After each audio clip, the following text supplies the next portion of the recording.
لە شاری هەولێر کتێبخانەیەکی نوێ بە ناوی حەیدەری دەکرێتەوە کە نزیکەی 2000 ناونیشانی کتێب لەخۆ دەگرێت. ئەمە بە تەنها کتێبخانەیەک نییە، بەڵکو وەک ناوەندێکی ڕۆشنبیریشی لێ دێت بۆ سازکردنی کۆڕ و سیمیناری ئەدەبی بۆ هونەرمەندان و ڕووناکبیران.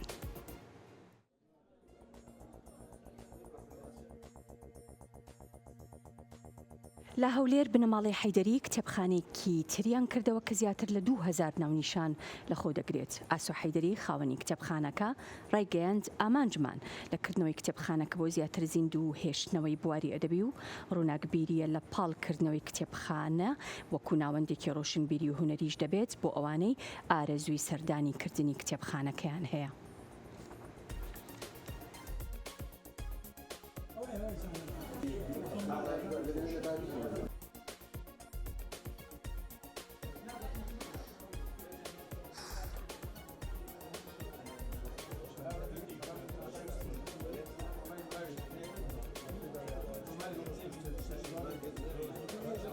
ئەو کتێبخانەی کتێبفرۆشیە. کاگمتا سەرخۆش کتێبفرۆشیشی هەبوو لە 80 بۆ 85 ئەوە زیاتر بەردەوامبوونی ئەو کتێبخانەیە کتێبفرۆشیە، بەڵام هەوڵ دەدەین هەمان جەوی ڕۆشنبیری دروست بکەین کە لەوەی کاگمتازیش هەیە لە خزمەتی نەکەر خوێندکاران لە هەموو ڕۆشنبیرانی هەولێر و کوردستان بین بتوانین لە بواری بڵاوکردنەوەی کتێب چاپکردنی کتێب لە داهاتوشدا خزمەتێک بکەین.